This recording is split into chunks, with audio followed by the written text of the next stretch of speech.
Australia அணிக்கு எதிரான border Gavaskar test தொடரில் இந்திய அணி தோல்வி கண்டதை அடுத்து அந்த அணிக்கு 2 நிலைகளில் பின்னடைவு ஏற்பட்டிருக்கிறது. குறிப்பாக போர்டர் கவாஸ்கர் கிண்ணத்தை இந்திய அணி கடந்த 8 வருடங்களாக தக்க வைத்திருந்தது. எனினும் அதனை 2025இல் இந்திய அணி பறிகொடுத்திருக்கிறது. இதற்கு ரோஹித் சர்மா தலைமையிலான கிரிக்கெட் அணியை பொறுப்பு என்று பலரும் குற்றம் சுமத்துகின்றனர். எனினும் அணியின் தலைமையில் காட்டிலும் அணியின் முகாமைத்துவம் அதே போல அணியின் தலைமைத்துவ பயிற்சியாளர் கௌதம் கம்பீர் மீதும் குற்றச்சாட்டுகள் முன்வைக்கப்படுகின்றன. அதே நேரம் 2025ஆம் ஆண்டு நடைபெறவிருக்கின்ற உலகக்கிண்ண டெஸ்ட் சாம்பியன்ஷிப் இறுதிப் போட்டியிலும் இந்தியா பங்கேற்க முடியாத நிலை ஏற்பட்டிருக்கிறது. ஏற்கனவே தென்னாப்பிரிக்கா, ஆஸ்திரேலியா மற்றும் இந்தியா ஆகிய நாடுகளுக்கிடையே இந்த இறுதிப் போட்டிக்கான வாய்ப்புகள் இருந்தன. குறிப்பாக நேற்றைய 5வது போட்டியில் இந்தியா வெற்றி பெற்று இலங்கைக்கான சுற்றுலாவில் ஆஸ்திரேலிய அணி 2 போட்டிகளிலும் இலங்கையில் தோல்வி கண்டிருந்தால் இந்திய அணிக்கு டெஸ்ட் சாம்பியன்ஷிப் இறுதிப் போட்டியில் பங்கேற்க தகுதி ஏற்பட்டிருக்கும் என்ற நிலை காணப்பட்டது. என்றாலும் கூட நேற்று இடம்பெற்ற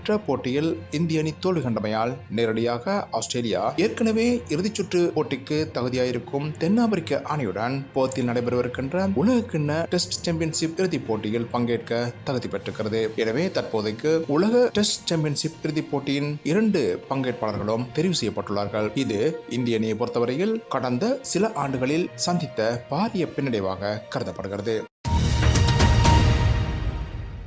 சுற்றுலா பாகிஸ்தான் அணிக்கும் தென்னாப்பிரிக்க அணிக்கும் இடையிலான 2வதும் இறுதியுமான கிரிக்கெட் டெஸ்ட் போட்டியில் பாகிஸ்தான் அணியின் 2வது இன்னிங்ஸ் துடுப்பாட்டம் வலுவானதாக அமைந்திருக்கிறது. நேற்றைய நாள் இறுதி வரை பாகிஸ்தான் அணி 221 ஓட்டங்களுக்கு 1 விக்கெட்டை மாத்திரம் இழந்திருந்தது. எனினும் அந்த அணி முதல் இன்னிங்ஸ் துடுப்பாட்டத்தில் 194 ஓட்டங்களுக்கு அனைத்து விக்கெட்டுகளையும் இழந்திருந்தது. முன்னதாக தென்னாப்பிரிக்க அணி தமது முதலாவது இன்னிங்ஸில் 600 ஓட்டங்களை பெற்று வலுவான நிலையில் பாகிஸ்தான் அணிக்கு துடுப்பாட்டத்தை வழங்கியது. எனினும் பாகிஸ்தான் அணி 200க்கும் குறைந்த ஓட்டங்களில் அனைத்து விக்கெட்டுகளையும் இழந்தமை காரணமாக போலோ முறையில் மீண்டும் துடுப்படுத்தாடும் நிர்பந்தத்துக்கு உள்ளானது. அந்த வகையில் 2வது இன்னிங்ஸை பாகிஸ்தான் ஆரம்பித்து நேற்றைய நாள் 3ஆம் நாள் முடிவின் போது அந்த அணி 221 ஓட்டங்களை பெற்றிருந்தது. 1 விக்கெட்டை மாத்திரம் இழந்திருந்தது. எனினும் இன்னும் 2 நாட்கள் போட்டி இடம்பெறவிருக்கின்ற நிலையில் பாகிஸ்தானின் துடுப்பாட்டம் இதே அளவில் இருக்குமாக இருந்தால் இந்த போட்டியை பாகிஸ்தான் சமநிலைப்படுத்தக்கூடும் என்ற ஒரு எதிர்பார்ப்பும் இருக்கிறது. என்றாலும் கூட தென்னாப்பிரிக்க அணியின் பந்துவீச்சு மத்தியில் பாகிஸ்தான் அணியால் அந்த அளவுக்கு